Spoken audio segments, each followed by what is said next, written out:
today. Uh, Today I'm going to explain you about the time, about the timing. What is the timing? There are three kind of physical concepts, like a physical in physical science. In physics, we explain about the frameworks of time, not like the clocking time as we what we know in the general concepts. There are three types of time mechanisms. You can say entropy of the time and relative of the time as well as Newtonian time. Okay, let's talk about first the entropy of the time. This is like a fascinating concept in physics, right? In most, actually, the most prominently try to like tied to the thermodynamic era of time. We call it as the thermodynamic era of time, which is one of the most compelling explanation in all time, right? And also for why time appears to flow on into a one direction, right? From past to the future or future to the past. Actually, not from the future to the past, from past to the future. Only time is going through. Time is floating, like a flowing. You can say it's a flowing, right? So entropy here is let's see the breakdown. Uh, as its core, you can say the idea of entropy of the time is rooted in the second law of the thermodynamics. We call it as the second law of thermodynamics. Actually, when it comes to the thermodynamics law and everything, thermodynamics is a different subject. Let me explain you about the thermodynamics in another video, right? Now it's not the time to explain to you all at one time. In this law, it states that the total entropy, this is like a rooted total entropy of an isolated system can only increase or stay constant. It can never decreases. It can never decreases. So entropy in this context, it's a measure. It's a measure of disordering of randomness, right? This is highly volatile thing. Like you can say, it's a highly ordered system has a low entropy, right? While its disordered system has high entropy, right? So, for example, if you have a shattered glass for a high entropy than an like a intact one, right? Intact one. Also, we have number of microstatus and also energy dispersion. Energy dispersion. It's like actually it's also measure the dispersal of energy within a system or within two systems or within multiple systems. Now it is still undergoing of studies, right? And the heat naturally flows from hot to cold and spreading out uniformly, increasing the entropy, right? It's a big subject. I don't know. I'm not an expert, but I can explain you by the theoretical studies. Make some kind of simplification, some kind of matters of simply. So in the statistical mechanics, if when you talk about number of microstatus in the statistical mechanics, I want to explain you about something. This video series actually about the physics and about the time and about the psychology, about the history and about the philosophy. These are very co-instinctive headlines and the things which is I am carefully studying and explain you. And in the future videos and my past videos, I'm whatever I have already explained, these kind of things I will share with you some kind of Google links, as well as from where I get these sources, and also further studies. Anybody who need to have who would like to make the future studies, because we do have to futuristic, in that kind of things, we have to always carefully choose the things which I have to explain to you, especially about the timelines and the chronological studies and the physics. So the entropy, this is the statistical mechanics of the number of microstates in the entropy. It is defined by Mr. Brodston as SKB, S equal to KB in means integration into W, whereas the KB is a Bosman's constant. We call it as the W is a number of possible microscopic arrangements. We call it as the microstates that corresponds to a given microscopic state. This is a kind of a big theory, like a big theory, and the state is with possible arrangements as a higher entropy, right? This is crucial link, right? It is a crucial link to time that the process in the microscopic world tend to move from the states of lower entropy to the state of the high entropy, right? So this gives the time on its direction, like an arrow, for example. You can say some relative examples. Examples of the second law of the thermodynamics. We call it as the arrow of time, right? And when it explains theoretically in the theoretical physics and that thermal in aerodynamics as well, thermodynamics, it drops the glass shatters. It does not spontaneously like a reassemble.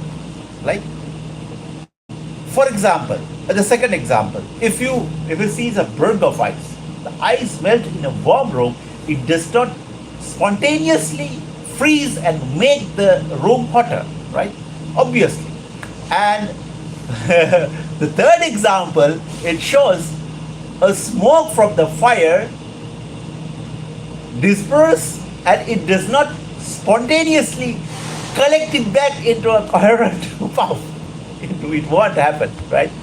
The people's age, they don't spontaneously become younger. But if you see the special law of relativity and Einstein's general law of relativity, you can go back to the time, right? So there are different kind of point of view, different kind of theories, right? So these everyday phenomena is irreversible. Can you reverse the time? We don't know. Still not. We don't know in the future, right? So they are irreversible is directly linked to the increase in the total entropy of a system. We have a system in the universe, right? The system also changing from time to time. Now, if you see the Big Bang, the entropy, the Big Bang theory, when it comes to the dark energy, the theory of the dark energy, the dark matter, right? You can see for example, the black holes, number of black holes, or thousands of black holes creates. It moves with each other. It means even the space, even the space, it takes some space. Even the lights cannot get away from it, right? From my simple theory, I would explain you. But universe is expanding. Somebody says universe is expanding. Somebody says the God has created the universe. Somebody says there are different theories, right? I'm not criticizing. I'm not here to criticizing to anybody or anything in here. Somebody says, okay, there is a Big Bang theory. There is like explosion. When it explosion, it takes some space, right? It takes some space. So how it becomes the explosion? Why it becomes explosion? Why the explosion can happen? So where is the matters before the Big Bang theory of occurs, or where before the expansion? Expansion means it takes up space. As per us, it is expanding. To make it expanding, for example, look at my head. We are expanding, so it takes up space, and there should be a empty space somewhere when it expands from one position to another position. There should be some kind of a when it expands, it occupied some space, and also it had before some space which is from position A to position B. So it means to say that when it comes to the space and the time, maybe time is not a constant, but space is also not a constant, right? So why is significant? Why is this law is significant for the time? When it comes to the time, most fundamental laws of physics like Newton's law or quantum mechanics, excluding the certain rare weak nuclear interactions, these are time symmetric. We call it as a time symmetry. This means that if you reserve or the reverse the direction of the time of their equations, the law still holds. For example, when it comes, if you watch a video of an individual atoms colliding, it's often hard to tell if the video is playing towards or backwards, because the micro level interactions are reversible. However,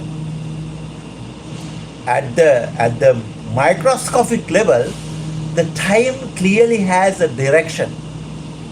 The time of entropy, it explains. It's a unified field theory. It's a one of a theory, right? So the entropy of time, or the thermodynamic arrow of time, it's another name, explain this like a discrepancy. Number one, the universe started in a low entropy state. We call it as a Big Bang. Okay. For the universe as an isolated system, the second law dictates that its entropy must continuously increase. That's number one. Number two, this increases the entropy defines the forward direction of time. The past is the direction of low entropy, and the future is the direction of high entropy. Originally, it's explained in a very good way, right? And number three, memory of psychology. Our ability to remember the past but not the future is also thought to be tied to the thermodynamic arrow. For example, forming a memory is a physical process that involves changes in the brain, in our brain. Right? We have the memory cells, and these changes, like a physical process, are subject to the increase of entropy. To remember in the future would imply increase in the entropy, which is higher, improbable, right? So also, when it comes to the psychological and cosmological implication, right? Psychological and cosmological implication, the concept of entropy of a time has profound implications.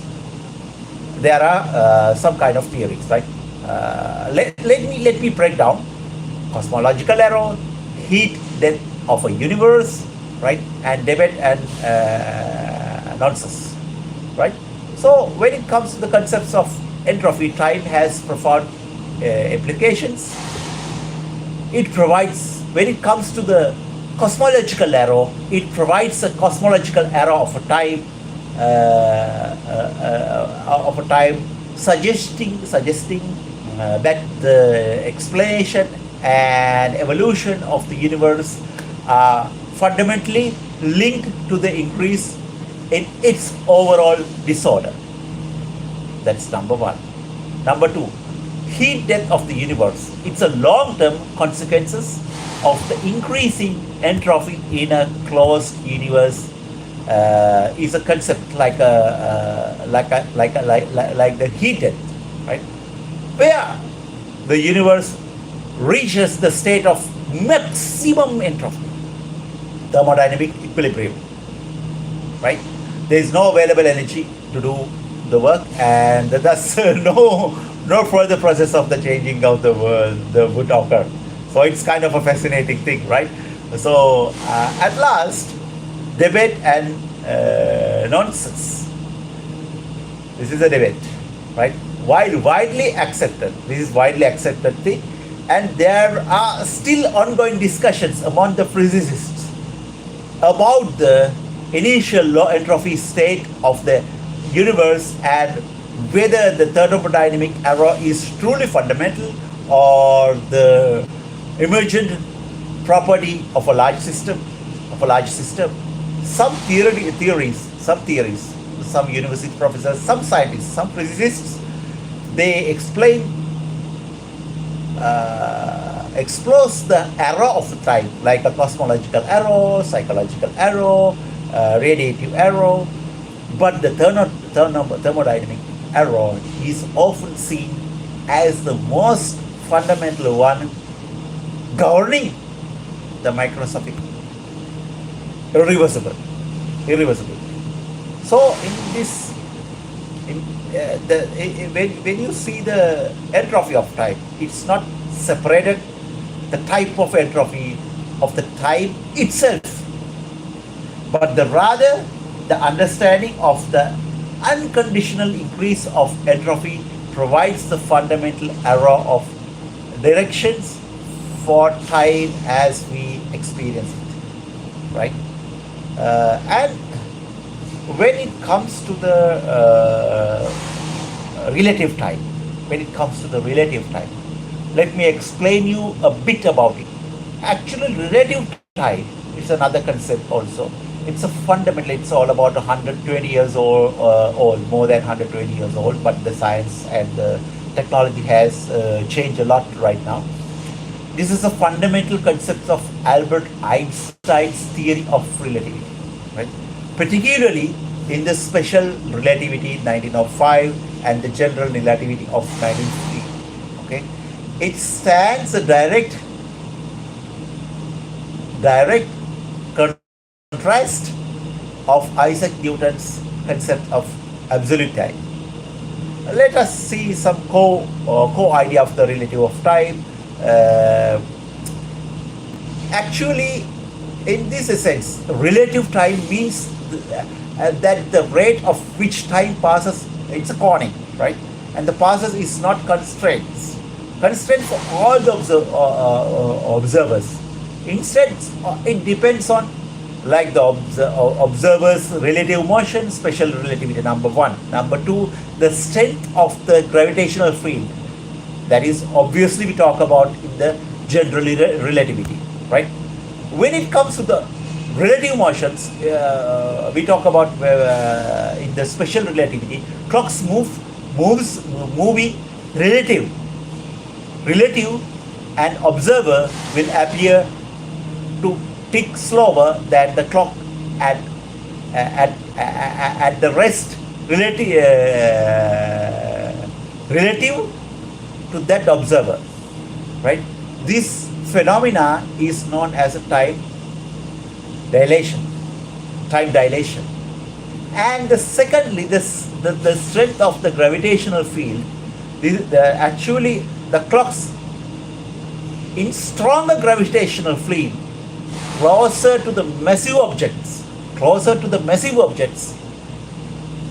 will tick slower than the clock in weaker gravitational fields. This is known as a gravitational time dilation, right? Actually, key aspects of the relative time we talk about, that is no absolute simultaneity. Actually, one of the most profound consequences of the relative time is the relativity is simulating, right? So in two events at simultaneous, for one observer may not be simultaneous for another observer if they are in relative motion. This is very critical, right? And this directly contradicts the Newtonian idea that there is a universal now for everyone. And also the space-time. When Albert Einstein at that time was talking about the space-time, it is naturally the people was laughing at him, right? Also the space-time. Actually, the Einstein's theories combines the space and the time into a single four-dimensional continuum called space-time, like another dimension, right? Actually, events do not just happen in space in time. They happen in space-time, right? And the separation between events in the space-time is what truly invariant, right? At the same for all observers. While these individual measurements of a space and the time can differ, right? And actually, when it comes to the constantly of the speed of the light, the concept of relative, the time arises directly from one of Einstein postulate, right? The speed of the light is a vacuum, like a sea. We call as the same for all, like a inertial observers also, regardless of their motion or the motion of the light of the source, right? So if the speed of the light is a constant for everybody, then the reconcile this with the observers moving relative to each other, right? The measurements of the space of the time must necessarily change. So this is all about our how the dilation works, like a light clock, everything, and the real world evidence of the relative time, atomic clock, and the airplanes, GPS satellites, moon decay, subatomic particles. Moon decay means the subatomic particles, right? So we will talk about in another video.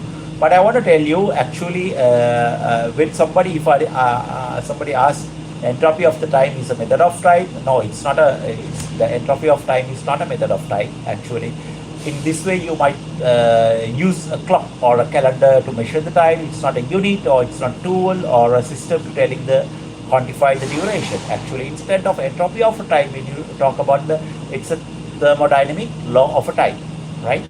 and is a principle, physical, the physics principle phenomenon that explains why the time has been preserved direction of a flow.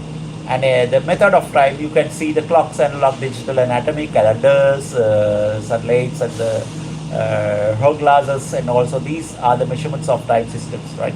Entropy of a time is a concept of addressing the fundamental nature of the time's direction, right? So it's the observation and the microscopic time and the tend to move this from ordered and the low entropy state to the disordered high entropy states, right? So this is how it goes, and we will talk about these things in details about the relative time and the Newtonian time in the next video, right? Thank you for watching my video.